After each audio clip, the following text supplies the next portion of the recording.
Now, I normally actively avoid trigger topics because I don't have any desire to participate in that sort of exchange of energy. But today I'm going to address a topic that does indeed tend to trigger people. Oddly enough, in my experience anyway, this topic tends to trigger the wrong people and for the wrong reasons. What topic am I referring to?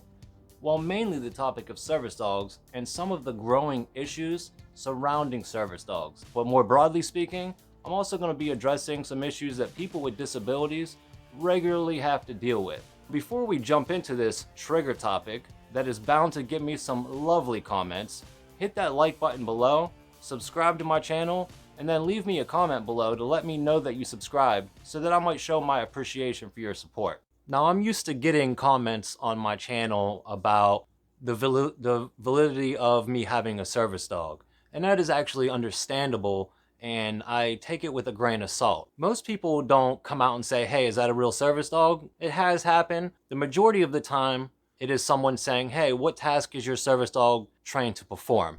Which is the correct way to inquire about whether or not a service dog is real or not. It gets old eventually, and I just take it with a grain of salt. So what I do is I normally, in fact, every single time that it has ever happened, except once, have I actually just said, thank you for asking. I come off polite because I'm trying to lead by example. I don't want to be like, hey, I'm getting sick and tired of people asking me this, or why don't you check out some of the other videos or do a little bit of research into my channel on your own, instead of just jumping to the gun and asking that question.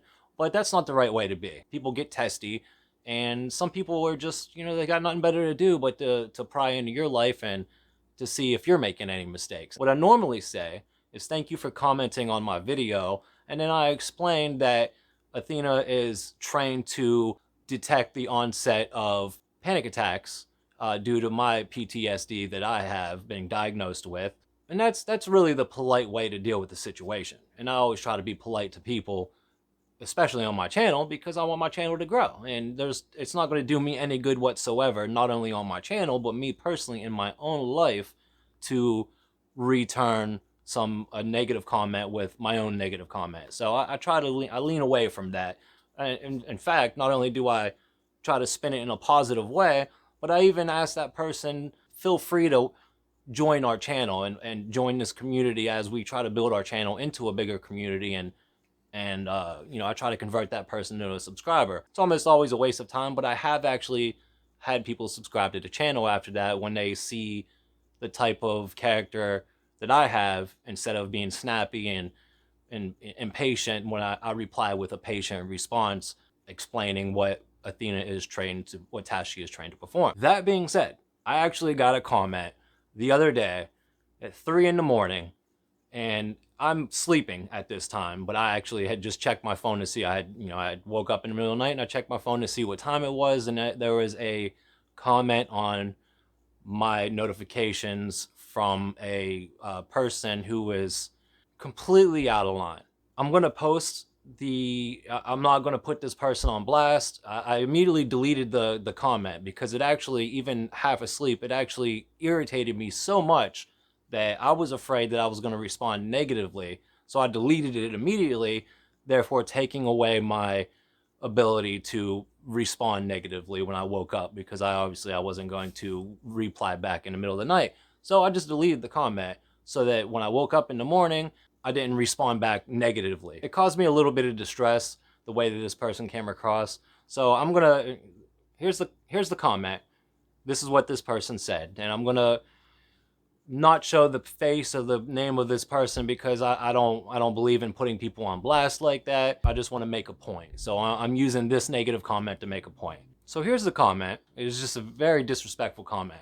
But the main part of the disrespectful comment that I would like to point out is that this person decided to accuse me of not being disabled enough to have a service dog. I actually lost a little bit of sleep over this comment, and I'm somebody that likes to go with the flow and roll with the punches whenever possible. This happened a couple days ago, and I have refrained from responding because I wanted to give myself time to cool down and just kind of approach this situation in a respectful way, and maybe so the point is not lost in a disrespectful response from me.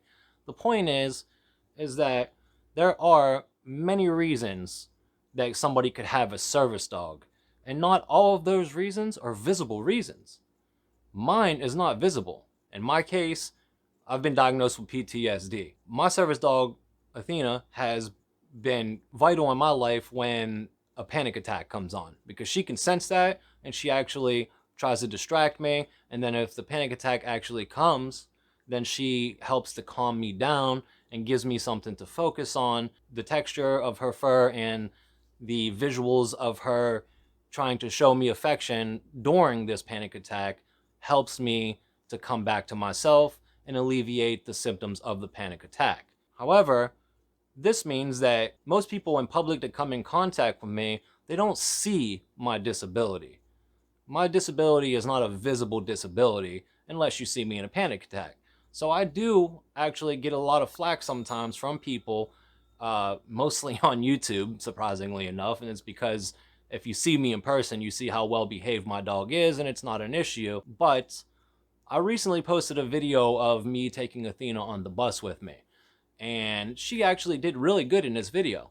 But there is one part in that video that she pulls me slightly. Now, you can't really tell in the video, but when I walk Athena, she has a leash, and it is attached to the D-ring on her harness because of the way I trained her, and it is not attached to a collar around her neck, because I actually don't give her a collar to wear around her neck. So there is no place to attach that. When we were getting on the bus, she stepped in front of me slightly, and immediately, as soon as she felt the tug of the leash, she stopped and sat down like she has been trained to do. If you've ever been on a bus, you'll know that when you first get on the bus, there's not a lot of room to move around. There's this little area that you get to, you slide your card or you put your money in a machine. So Athena actually didn't pull me so much as that she was trying to find a position for her to sit. And plus, she hadn't been on the bus in a really long time. Years, actually. It was between a year and 2 years since the last time she was on a bus. And the only time that she was on a bus back then was for her training, which was only, so that the video, and I'll post the link to the video on this video. It was a short. She did really well. And that was the first time that she had been on a bus in a long time. I've gotten a few comments from a couple different people saying, hey, your dog's pulling, they're not healing, blah, blah, blah, blah. But, and that, to me, I don't even understand it, because she clearly is healing. She's clearly not pulling me. And again, you can't tell from the video, but I'm not holding her leash. It's attached to my arm, my bicep, to where she can walk at a heel next to me. And she does really well with that, and it keeps my hands open and available to do, whatever I need to do with both of my hands. And the other comment this person, other part of the comment this person made, oh, she's laying in the aisle. Well, if you know the rules and regulations of service dogs, you'll know that there is no set rule for where a dog needs to be when you're in public. It's pretty much up to the handler. But if you have a service dog, or if you know the unwritten rules of a service dog, of having a service dog, you'll know that you want to keep them close to you and out of being stepped on, or their tail getting stepped on, or in a grocery store with their tail getting ran over by a car. So you want to keep them as close to you as possible. But you'll also know that it is not okay to put your service dog in a seat. Actually, I just watched a video recently, somebody said 4 on the floor. That's absolutely the right way to be. You want your service dog to be on the ground, but out of the way. When I'm on a bus, I sit in the front where there's a wider area for people to get by. If someone were to come on, that I was worried about them possibly tripping over Athena, then I make her get up and get closer to me until that person passes, and then I allow her to lay back down on the floor. But she is not in the aisle or obstructing the aisle to where no one can walk by. So this person, I don't know where they got that from, but she's definitely not allowed to sit in a seat. I would never break her training and put her up into the seat next to me. She's supposed to be on the floor just like she was. So this person was completely out of line. And the purpose of this video is just to say, hey, don't ever accuse somebody of not being disabled enough to have a service dog, because what are you doing? Like, what are you doing? Why would you even do that? That just shows the level of ignorance that you have. And it's just ridiculous. Is fake service dogs a problem? Absolutely. Absolutely. But unless somebody's service dog is completely out of control or peeing all over the place or barking or something like that, just be quiet. Don't accuse somebody of not being disabled enough. That's the most ridiculous thing. I didn't post this video when I got the comment 2 days ago because I was so mad about it that I didn't want to make a video right then, because I already knew what I was going to say. I had some choice words for this person, and that's not who I am. That's not who I strive to be. So I just gave a little, gave myself a timeout before I made this video.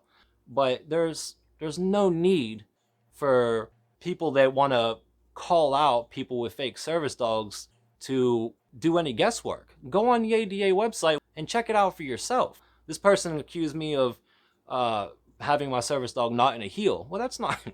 That's actually, there is nowhere on the ADA website for service animals does it say your dog needs to be at a heel. That is appropriate. That's what you should do with a service dog, but it specifies that the service dog needs to be under control by the handler, which my Athena is always under control. The funny part about it is that people, say in a wheelchair or even people with PTSD legally, according to the ADA, can remove their service dog from the leash so that they may perform a task as long as they're under control.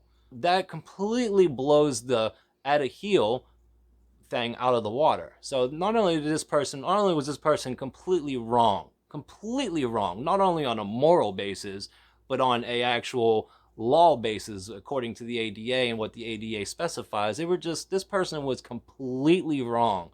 And I did not even respond. I didn't want to respond because I was not going to be very nice about it. Hopefully, this video will prevent someone else from being so ignorant and out of line to go and actually accuse somebody of not being disabled enough. Because in my opinion, the word disabled and enough should not be in the same sentence.